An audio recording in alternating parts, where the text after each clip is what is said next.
오늘부터는 예레미야 말씀을 같이 나누겠습니다. 이사야, 예레미야, 에스겔, 다니엘 이렇게 네 말씀 예언서를 대선지서라고 합니다. 물론 이분들이 활동했던 시기가 길기도 하고요, 또 분량이 많기도 합니다. 하나님이 쓰시는 건데 대선지서라고 해서 반드시 뭐 더 크다, 더 훌륭하다 이렇게 정의할 수는 없습니다. 이제 그 뒤에 나오는 예언서들은 분량이 대부분 작습니다. 어떤 거는 뭐 한 장, 두 장 이렇게 되는 예언서도 있는데, 어쨌든 이사야, 예레미야, 에스겔, 다니엘 이 네 권의 책을 대선지서라 이렇게 이야기합니다. 지난 시간까지 이사야의 말씀을 다뤘는데요. 지금 현재 이스라엘은 북쪽을 이스라엘이라고 하고 남쪽을 유다라고 합니다. 그래서 우리는 지금 북쪽을 북한이라고 하죠. 남쪽을 뭐 남한이라고 하기도 하고 대한민국이라고 하기도 하고 그러는데, 이 남쪽에 선지자가 이사야와 예레미야입니다. 이사야와 예레미야. 이사야 그리고 이사야와 호세아, 호세아도 나오잖아요. 이사야, 예레미야, 에스겔, 다니엘, 호세아, 요엘, 아모스 이렇게 나가는데, 호세아도 좀 두껍긴 하지만 이 호세아는 북쪽 이스라엘의 선지자로 활동한, 쉽게 말해서 북쪽 선지자예요. 이사야와 예레미야는 남쪽 선지자입니다. 이 남쪽에 이제 호세아 할 때 좀 나오겠지만, 남쪽 호세아 선지자는 한 50년 동안 선지자로 활동을 했는데, 그때 북쪽 이스라엘이 멸망합니다. 아수르에게 멸망하죠. 남쪽 이 호세아가 활동했을 때 선지자는 이사야입니다. 한 50년 정도 이분도 활동을 하는데요. 이분도 이제 그 당시에 워낙 이제 아수르라고 하는 나라가 강성하니까 전부 다 이 선지자들이 경고합니다. 그런데 북쪽 이스라엘은 그 경고를 받아들이지 않아서 망합니다. 그런데 이사야 시대, 그 이사야가 활동했던 남한국은 멸망하지 않습니다. 결정적으로 멸망할 수밖에 없는 그때에 한 왕이 있는데요. 그 왕이 누구냐면 히스기야 왕입니다. 누구라고요? 히스기야 왕. 그래서 그 히스기야 왕, 우리가 히스기야 왕이 하나님 앞에 기도해서 15년이나 생명이 연장되고 죽을 뻔했는데, 그런 왕이 이제 유명한 히스기야 왕 아닙니까? 그래서 히스기야 왕 때 그 위기를 넘어가요. 그리고 나서 130년 후에 130년이 뒤에 이렇게 이어지게 되는데, 그리고 나서 남쪽 유다도 멸망하게 됩니다. 이때 남쪽 유다가 멸망할 때 활동했던 선지자가 누구냐면 예레미야입니다. 예레미야는 그래서 눈물의 선지자라고도 그렇게 많이 얘기를 하죠. 어쨌든 북쪽 이스라엘이 멸망할 때 선지자는 누구라고요? 호세아. 남쪽 유다가 멸망할 때 활동했던 선지자는 예레미야 이렇게 되어 있습니다. 그래서 그 예레미야에 대한 부분, 그러니까 얼마나 이 내용이 슬프겠습니까? 이스라엘의 그 유다의 멸망을 예언하고 또 이스라엘의 죄를 지적하고 하는 이제 그런 내용들이 예레미야에 많이 나온다 하는 것이죠. 오늘 1장부터 6장까지를 말씀을 다루는데요. 1부에서는 예레미야의 소명, 하나님이 예레미야를 부르십니다. 오늘 읽었던 말씀이죠. 예레미야를 하나님이 부르시는데 하나님 말씀을 전하라고 합니다. 그랬더니 예레미야가 뭐라고 말하죠? 하나님, 나는 아이입니다. 말할 줄을 모릅니다. 하나님. 이 말을 했던 비슷한 사람이 누가 있었죠? 모세가 그랬습니다. 모세가 나는 입이 뻣뻣해서 말할 수 없습니다. 그렇게 끝까지 버텼던 사람이 모세 아닙니까? 그런데 예레미야도 하나님, 제가 말을 못합니다. 말을 못해요. 그러니까 하나님께서 모세에게는 어떻게 했죠? 형 아론을 붙여줬습니다. 그래, 좋다. 말 잘하는 내가 아론을 붙여줄 테니까, 그렇게 하며 설득을 했는데, 예레미야에게는 뭐라고 말합니까? 너는 아이라고 말하지 말아라. 내가 어디로 보내든지 가고 무슨 말을 하라고 하든지 하라. 내가 너와 함께 할 테니까 염려하지 말고 내가 너와 동행할 테니까 염려하지 말고 내 말을 그대로 전하기만 하면 된다. 그렇게 말씀을 하는 내용이 예레미야 앞부분에 나오고요. 그 다음에 2부에서는 유다를 향한 예언이 나옵니다. 2장 1절부터 45장 5절까지 아주 긴 내용, 유다를 향한 내용. 제3부에서는 다른 나라들에 대한 예언을 합니다. 46장 1절부터 51장 64절.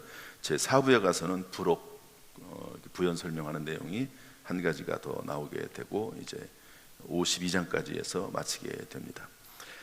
오늘 1장부터 6절은 첫 부분에 예레미야의 소명이 나와 있고, 두 번째는 유다의 범죄가 나와 있고 유다의 심판 이야기가 나와 있는데요.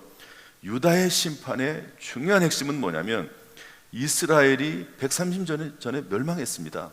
멸망한 이유가 있지 않습니까? 그런데 그 이스라엘의 죄악을 그대로 따라합니다. 한번 따라서 합시다. 이스라엘의 죄악을 그대로 따라하는 유다. 그대로 따라해요.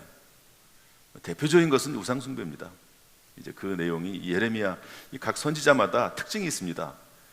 그것을 분별하면서 읽을 수 있을 정도가 되면은 성경을 읽기도 하고 연구도 해야 됩니다.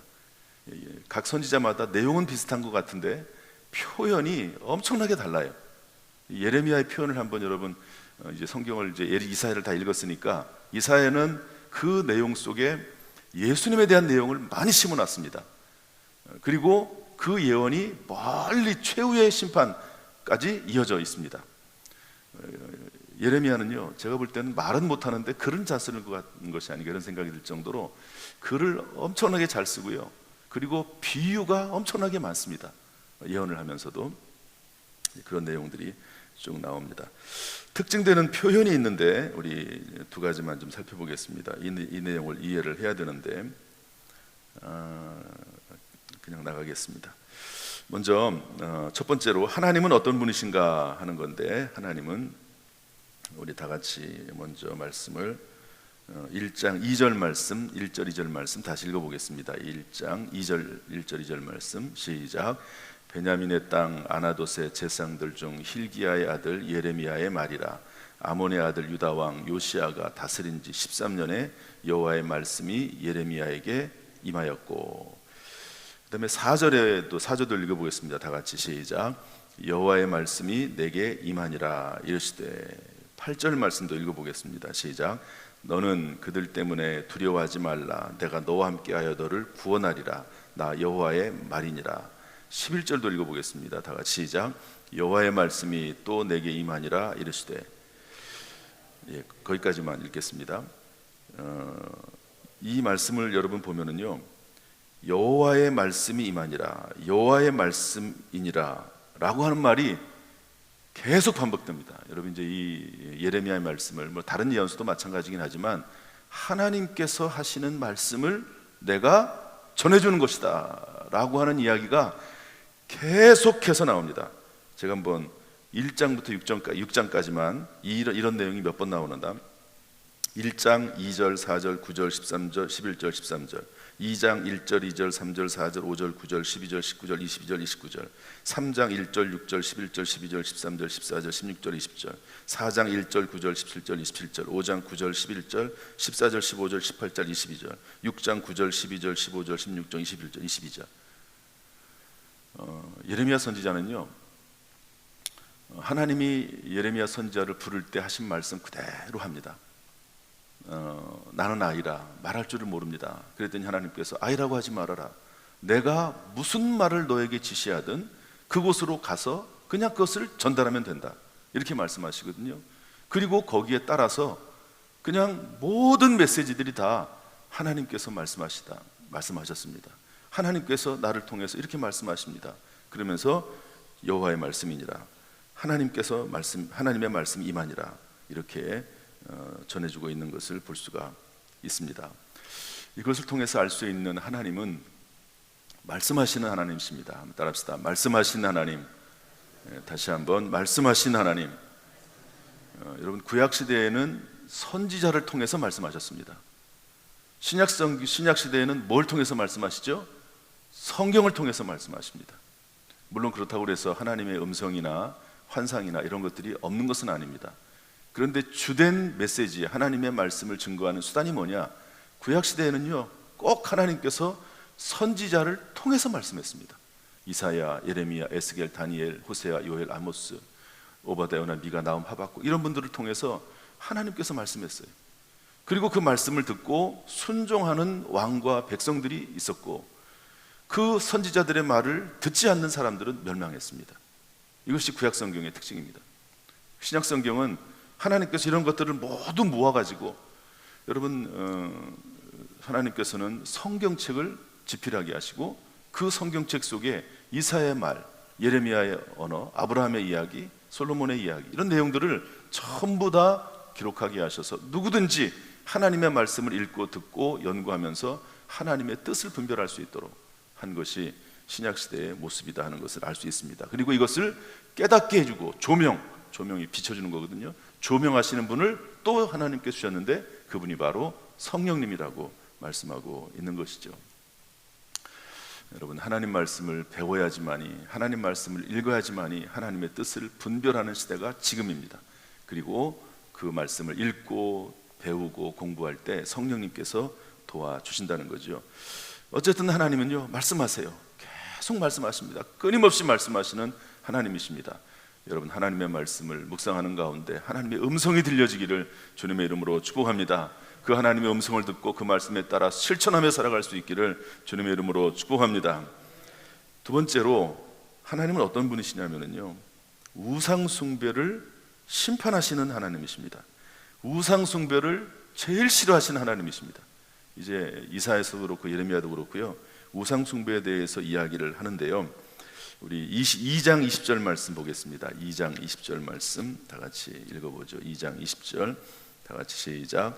내가 옛적부터 내 멍에를 꺾고 내 결박을 끊으며 말하기를 나는 순종하지 아니하리라 하고, 모든 높은 산 위에서와 모든 푸른 나무 아래에서 너는 몸을 굽혀 행음하였도다. 푸른 나무 아래에서 몸을 굽혀 행음하였도다 이렇게 되어 있습니다. 여러분, 아가서 기억나세요? 사과나무 아래라고 하는 말이 나오죠. 하나님과 술람 여인과 그 솔로몬이 처음 사랑을 나눴던 곳, 우리의 영적인 하나님을, 영적으로 하나님을 처음 만났던 하나님의 사랑을 체험했던 그곳, 사과나무 아래입니다. 그런데 예레미야에서는 푸른 나무 아래가 나옵니다. 푸른 나무 아래. 이 푸른 나무 아래에서 너는 몸을 굽혀 뭐 했다고요? 행음하였도다. 이게 이제 우상 숭배에 대한 내용이거든요. 이 부부간에 남자가 여자간에 행음했다, 음행을 했다, 그게 아니고 하나님께서는 우상 숭배하는 것에 대해서 간음이라고 표현을 하고 있는 것입니다. 이렇게 푸른 나무 아래에서 행음하였다라고 하는 말이 예레미야 1장부터 6장까지 3번 나옵니다. 2장 20절, 3장 6절, 3장 13절 3번 나오게 되는데요. 특별히 2장에서 그 우상 숭배에 대한 모습을 아주 격렬하게, 격하게 하나님께서 표현하십니다. 하나님께서 예레미야에게 그런 단어를 주셨는지, 물론 그런 단어를 생각나게 하셨겠죠. 그런데 예레미야가 그 하나님께서 우상 숭배를 미워하시는 것에 대해서 예를 들어서 그 무당에게 찾아가고 점을 치고 이런 것들이 있잖아요. 하나님이 아닌 다른 것들을 신으로 섬기고 하는 이런 모든 것들에 대해서 음행이라고 그렇게 표현하면서 이렇게 표현을 했습니다. 표현을 했는데 우리 23절 말씀 한번 읽어보겠습니다. 23절, 24절 다 같이 읽어보죠. 다 펼쳐보시고 다 같이 읽게. 23절, 24절 다 같이 시작. 내가 어찌 말하기를 나는 더럽히지 아니하였다, 바알들의 뒤를 따르지 아니하였다 하겠느냐. 골짜기 속에 있는 내 길을 보라. 내 행한 바를 알 것이니라. 발이 빠른 암낙타가 그의 길을 어지러이 달리는 것과 같았으며 너는 광야에 익숙한 들 암나귀들이 그들의 성욕이 일어나므로 헐떡거림 같았도다. 그 발전기에 누가 그것을 막으리요. 그것을 찾는 것들이 수고하지 아니하고 그 발전기에 만나리라. 이 비유를 썼는데요, 우상 숭배하는 이스라엘 백성들에 대해서 발이 빠른 암낙타로 비유를 했습니다. 암낙타로 비유하면서 발이 빠르다는 거죠. 너희들 하나님을 섬기기는 그렇게 느리면서 우상을 숭배하는 것은 암낙타가 자기 길을 달리는 것처럼 그렇게 어떻게 우상을 숭배하느냐? 하나님을 버리는 것은 그렇게 쉽게 버리면서 우상을 숭배하는 것은 그렇게 빨리 갈 수 있느냐? 이렇게 비유를 말을 하고 있는 겁니다. 그 다음에 또 들암나귀로 비유를 했는데요. 들에서 암나귀들이 성욕이 일어나가지고 발전기에 성욕이 일어나서 헐떡거림 같다. 발전기에 누가 그것을 막으리요? 그래서 이스라엘 백성들이 하나님이 아닌 다른 우상을 섬기는 것에 대해서 너희들이 발전기가 되어가지고 지금 성욕이 일어나서 헐떡거리는 것 같다. 그런 막을 수 없을 것 같은 그런 모습으로 너희들이 하나님이 아닌 우상을 섬기고 있다. 하나님을 섬기는 것은 그렇게 미적지근하고 하나님을 섬기는 것은 그렇게 형편없이 섬기면서 너희가 우상을 섬기는 것은 발전기에 성욕이 일어나는 들암나귀 같다. 이러면서 아주 신랄하게 예레미야 선지자가 이스라엘 백성들을 이렇게 그 죄에 대해서 지적하는 것을 볼 수가 있습니다. 그게 또 뒤에 나와요. 도둑이라고 26절에 비유하고 너희가 나무와 돌과 간음했다 이렇게 표현합니다. 너희들이 섬기고 있는 우상들 돌이나 나무 아니냐? 그런데 그 돌이나 나무와 너희들이 간음하는 것 아니냐? 그리고 32절에 가면 처녀가 폐물을 입고 신부가 예복을 잊어버리는 그런 일들에 대해서 이렇게 비유를 해가면서 우상 숭배에 대해서 하나님의 심판을 이야기하시는 것을 볼 수가 있습니다. 여기 계신 분들은 뭐 우상 숭배하는 분들은 물론 없으시죠. 그렇지만 우리가 하나님이 아닌 다른 것들을 더 사랑하고 또 그런 것들을 더 좋아해요. 그래서 하나님 앞에 나와서 예배드리는 것보다 그런 것들을 더 좋아하고 하나님 앞에 나와서 기도하고 찬송하고 헌신하고 봉사하는 것들보다도 그러한 것들을 더 사모하고 여기 표현이 있는 것처럼 암나귀처럼 또 암낙타처럼 그렇게 행하는 모습에 대해서 하나님께서 꾸지람하신다 하는 것을 알 수가 있습니다. 오늘 이 시간 하나님께서 우리에게 주신 은혜가 있지 않습니까? 첫사랑이 있지 않습니까? 하나님을 만나고 또 하나님이 우리를 만나주신 그 큰 은혜가 있지 않습니까? 그 큰 은혜를 기억해야 되는 겁니다. 계속 기억하면서 그 하나님 앞에 돌아오고 또 돌아오는 저와 여러분이 되어야 될 줄로 믿습니다. 그래서 4장 4절에서 이렇게 이야기하고 있는데요. 이 말씀만 좀 더 얘기하겠습니다. 4장 4절 말씀, 우리 먼저 1절 말씀을 좀 먼저 읽어야 되겠네요. 1절하고 4절, 4장 1절 4절 읽겠습니다. 다 같이 시작. 여호와께서 이르시되 이스라엘아 내가 돌아오려거든 내게로 돌아오라. 내가 만일 나의 목전에서 가증한 것을 버리고 내가 흔들리지 아니하며. 그러다가 4절 말씀 읽겠습니다. 시작. 유다인과 예루살렘 주민들아 너희가 스스로 할례를 행하여 너희 마음 가죽을 베고 나 여호와께 속하라. 그리하지 아니하면 너희 악행으로 말미암아 나의 분노가 불같이 일어나 사르리니 그것을 끌 자가 없으리라. 돌아오라. 그리고 몸의 할례 하지 말고 마음의 할례를 하라. 마음을. 이 내용을 그대로 누가 받냐면 세례 요한과 예수님이 이것을 받아서 또 사도 바울이 받아서 쓰고 있는데요. 사도 바울은 이 마음 가죽을 베라. 우리의 육체의 할례로 만족하지 말고 마음의 할례를 하라 그렇게 말하면서 로마서 2장 28절 29절에서 이렇게 말씀하고 있는데요. 제가 공동번역 성경을 읽어드리겠습니다. 겉모양이 유대사람이라고 해서 유대사람이 아니요 겉모양으로 살에다가 할례를 받았다고 해서 할례가 아닙니다. 오히려 속이 유대사람인 사람이 유대사람이며 율법 조문을 따라서가 아니라 성령을 따라서 마음에 받는 할례가 참 할례입니다. 이런 사람은 사람에게서가 아니라 하나님에게서 칭찬을 받습니다. 마음에 할례를 받아라. 이스라엘 백성들은 할례를 받음으로 하나님 백성의 표시를 냈잖아요. 몸에다가. 그러나 그것은 겉으로만 하는 것이고 마음의 할례를 받아야 된다 이렇게 이야기하고 있습니다. 여러분들은 지금 현재 마음의 할례를 받아야 될 부분이 무엇이 있습니까? 그냥 겉으로만 예배드리고 겉으로만 하나님 앞에 찬송하고 기도하고 봉사하고 그게 아니라 마음 중심으로 하나님 앞에 나와야 될 부분 무엇이 있습니까? 다른 사람들은 참 신실하다 이렇게 얘기할 수 있을지 몰라요. 그러나 그 속마음은 주님이 아시고 우리 스스로가 아는 것이죠. 하나님 앞에 중심으로 마음의 할례를 행하면서 마음 가죽을 베고 신앙생활하는 저와 여러분 될 수 있기를 주님의 이름으로 축복합니다. 이 무더위에 하나님께서 우리 모든 성도들에게 은혜를 베풀어 주시어서 날씨는 덥지만 하나님의 은혜는 더욱더 풍성한 우리 모든 성도가 되기를 주님의 이름으로 축원합니다. 기도하겠습니다. 하나님 아버지, 예레미야 말씀을 같이 나누게 되었습니다. 하나님 아버지, 말씀하신 하나님, 또 우상 숭배를 미워하신 하나님, 그 하나님을 깊이 다시 한번 새기는 시간 될 수 있도록 은혜를 더하여 주옵소서. 늘 세상으로 향하기 쉽습니다. 늘 넘어지기 쉽습니다. 하나님, 우리를 불쌍히 여겨 주옵소서.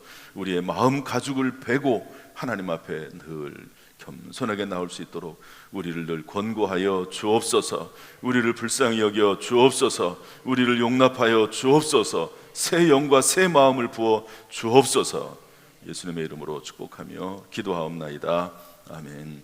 이제는 우리 주 예수 그리스도의 은혜와 아버지 하나님의 무한하신 사랑과 성령님의 감동, 감화, 은혜, 축복, 교통하심이 우리 모든 성도들에게 그 가정, 직장, 사업, 자녀, 심령 위에 오늘 하루의 삶 가운데, 또 우리의 남은 생애 가운데, 그리고 이 나라 민족 가운데 함께 하시기를 간절히 축원하옵나이다. 아멘.